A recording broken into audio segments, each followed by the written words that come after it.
Hi అండి, welcome to our channel recipes world. అందరు బాగున్నారా? ఈరోజు మనం తక్కువ ఇంగ్రీడియంట్స్ తోటి ఎంతో టేస్ట్గా ఉండే టొమాటో రైస్ తయారు చేసుకుందామండి. దీంట్లో కుర్మా కూడా తయారు చేసుకుందాము. ఓకే అండి, ఇది రైతాతోటి చాలా బాగుంటుంది. ఓకే, నేనైతే 2 గ్లాసెస్ వచ్చేసి బియ్యం తీసుకున్నానండి. అవి నీట్గా కడిగేసుకొని నానబెట్టుకున్నాను ఒక 1 అవర్ వచ్చేసి. నెక్స్ట్ 2 టమాటోస్, పచ్చిమిర్చి, ఆనియన్స్ వచ్చి చిన్న చిన్న స్లైసెస్గా కట్ చేసి ఉంచుకున్నానండి. ఒక 4 బిర్యానీ ఆకులు, ఒక 3 వచ్చేసి లవంగా మొగ్గలండి. అవి ఒక చిన్న చెక్క అండి, అనాస పువ్వు, ఒక 3 వచ్చేసి ఇలాచి అండి, కొంచెం కొత్తిమీర, కరివేపాకేనండి. ఓకే, కొంచెం కొంచెంగా తీసుకుంటే ఎక్కువ మసాలాలు లేకుండా బాగుంటుందండి. నెక్స్ట్ వచ్చేసి స్టవ్ మీద ఒక బాండి పెట్టేసుకొని దబర్లో కొంచెం ఆయిల్ వేసుకోవాలి. ఆయిల్ కొంచెం కాగిన తర్వాత మనం ముందుగా తీసుకున్న పోపు దినుసులన్నీ 1 బై 1గా వేసుకోవాలి. ఇప్పుడు వచ్చేసి లవంగా వేసాను, తర్వాత చెక్క కొంచెం వేసాను అనమాట. ఇలాచి కొంచెం మనం ముందుగా తీసి పెట్టుకున్న బిర్యానీ ఆకండి, ఆకొచ్చి కొంచెం అలా తుంచి వేసుకోండి, మరి పెద్ద పెద్దగా ఉండకుండా. ఓకే, ఇవన్నీ వేగిన తర్వాత కొంచెం కరివేపాకు, పచ్చిమిర్చి వేసి బాగా వేగనివ్వాలి. అవి కొంచెం వేగాయి అనుకున్నప్పుడు మనం ముందుగా కట్ చేసి ఉంచుకున్న టొమాటోస్ ఉన్నాయి కదా, అవి కూడా అందులో వేసేసుకొని బాగా కలుపుకోవాలండి. ముక్కలు వచ్చేసి బాగా మెత్తపడాలి కాబట్టి కొద్దిసేపు మనం మూత పెట్టేసి వదిలేద్దాము. కొంచెం మీడియం ఫ్లేమ్లో పెట్టేసుకోండి, ఆ టైంలో మాడకుండా ఉంటాయన్నమాట. ఇప్పుడు బాగా టమాటాలను ఒకసారి కదిపేసి కొంచెం ఒక స్పూన్ వచ్చేసి అల్లం వెల్లుల్లి పేస్ట్ వేసుకోవాలి. దాన్ని కూడా బాగా కలిపేసుకోవాలండి. మళ్ళీ ఒకసారి మనం ఒక 10 నిమిషాలు అలాగే మూత పెట్టేసుకుందాము. కొంచెం కలర్ కోసం నేను ఒక పావు స్పూన్ వచ్చేసి పసుపు వేసుకున్నానండి. ఒక స్పూన్ వచ్చేసి సాల్ట్ వేసాను, కొంచెం మెత్తగా ఉడకడం కోసమని. ఓకే, బాగా కలుపుతూ ఉంటే అలాగే మెత్తగా అయిపోతుందని చూసారా, ప్యూరీ లాగా తయారైపోయిందనమాట. ఇప్పుడు మనము దాంట్లో కొంచెం ఒక 2 స్పూన్స్ నెయ్యి వేసుకుందాము. నెయ్యి వేసుకోవడం వల్ల ఏంటంటే రైస్కి బాగా టేస్ట్ వస్తుందండి. ఇప్పుడు ఆనియన్స్ వేసేసుకుందాము. ఆనియన్స్ ఎందుకు లాస్ట్లో వేసానంటే మనం రైస్లో అక్కడక్కడ రైస్ తగులుతూ ఉంటాయి అన్నమాట ఆనియన్స్. అదే ముందుగా వేసేస్తే మొత్తం వేగిపోతాయి అన్నమాట. ఇప్పుడు రైస్లో మధ్య మధ్యలో మనకు తగులుతూ ఉంటాయి. ఇప్పుడు ఓకే అండి, అది మొత్తం మసాలా వేగిపోయింది. ఇప్పుడు మనం వచ్చేసి ఎసరు పోసుకుందాము. నేను 2 గ్లాసెస్ వాటర్ బియ్యం తీసుకున్నాను కాబట్టి 3 గ్లాసెస్ వాటర్ తీసుకుంటున్నాను.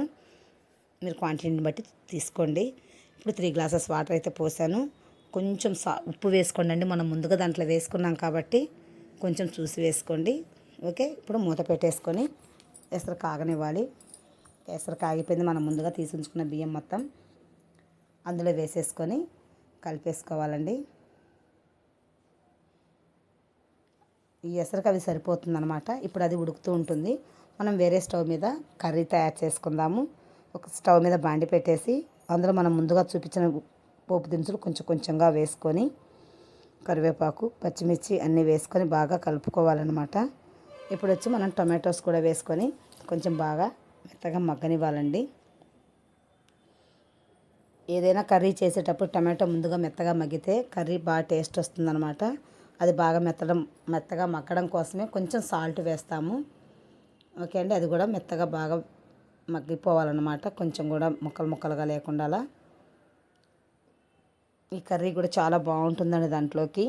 దీంట్లోకి అదే మెయిన్. రైతాతో కూడా తినచ్చు, బాగుంటుందన్నమాట.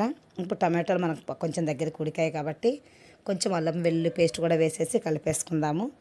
నెక్స్ట్ ఒక స్పూన్ పసుపు, ఒక స్పూన్ వచ్చేసి కారము, కొంచెం సాల్ట్ చూసి వేసుకోండి. ఓకే, ఇప్పుడు వచ్చేసి ఆనియన్స్ వేసేసుకొని మొత్తం కలిపేసుకొని మనం ముందుగా కట్ చేసి పక్కన ఉంచుకున్నామండి. ఒక 4 బంగాళదుంపలు అయితే కట్ చేసి కొంచెం ఉప్పు నీళ్ళలో వేసి ఉంచుకున్నాను అనమాట. ఈ మసాలా వేగేలోపు బాగా వేగింది అనుకున్నప్పుడు అవి కూడా అందులో వేసేసుకొని బాగా కలిపేసుకోవాలి. ఫస్టే వాటర్ పోయొద్దండి, ముందు బాగా కలిపేసుకొని మనం వేసిన మసాలాలు, ఉప్పు, కారం మొత్తం పట్టేట్టుగా బాగా కలిపేసుకొని ఒక పావు గంట మూత పెట్టేసుకుని అలా వదిలేద్దాము. ఈలోపు మనం రైస్ చూద్దాం ఎలా ఉందో. చూసారా, అన్నంలో మొత్తం వాటర్ అన్నీ దగ్గరకు వచ్చేసాయి. మనం వేసిన వాటర్ కరెక్ట్గా సరిపోయిందండి. కాకపోతే ఇప్పుడు దమ్ము పెడదాం దానికి. మరీ స్టవ్ మీద డైరెక్ట్గా ఉండకుండా మనం పక్కన ఏదన్నా వేస్ట్గా ఇనప పిన్నెలు పక్కన పెట్టించుతాం కదండి, మనం వాడి అయిపోయిన తర్వాత వాటిని కొంచెం మనం పక్కన పెట్టించుకుంటే ఇలాంటప్పుడు మనం యూజ్ అవుతాయి అన్నమాట. నేనేం చేస్తానంటే దాన్ని తీసి స్టవ్ కింద పెట్టుంచుతాను. ఎప్పుడూ ఉంటుందన్నమాట అది. ఇట్లాంటప్పుడు నేను యూస్ చేస్తాను. అది పెట్టేసి అది కొంచెం వేడైన తర్వాత మనం ముందుగా వండుకున్న రైస్ దాని మీద పెట్టేసి సిమ్లో పెట్టేసుకోవాలి. అది మగ్గుతూ ఉంటుందన్నమాట. ఇప్పుడు మనం కర్రీ చూద్దాము. చూసారా, ముక్కలు కూడా బాగా ఉడికిపోయాయి అనమాట. నేను ఉడకబెట్టింది ఏం వేయలేదండి, పచ్చి బంగాళదుంప వేసాను. అందుకే ఫస్ట్ వాటర్ వేయలేదు. ఈ ఆయిల్లోనే మగ్గితే త్వరగా మగ్గుతుందనమాట. ఇప్పుడు చూడండి, ముక్క కూడా మగ్గిపోయింది. ఇప్పుడు మనం ఒక 2 గ్లాసెస్ వాటర్ వేసుకుందాము. ఇప్పుడు వాటర్ వేసుకోవడం వల్ల ఏంటంటే కూర కొంచెం చిక్కపడుతుంది, అందువల్ల వేసుకోవాలి. ముందు వేసామంటే ముక్క ఉడకదనమాట ఆ వాటర్లో. ఓకే అండి, వాటర్ వేసేసి మూత పెట్టేద్దాము.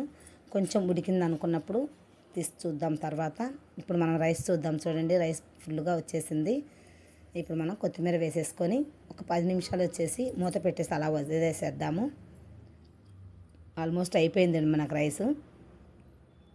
ఇప్పుడు చూసారు ఎంత పొడి పొడిగా వచ్చేసిందో. ఓకే, ఒక్కసారి అలా కలబెట్టేసుకొని మనం పక్కన పెట్టేస్తామండి. అంతే, మనకు రైస్ అయితే రెడీ అయిపోయిందండి. ఇప్పుడు మనం కర్రీ తయారు చేసుకుందాము.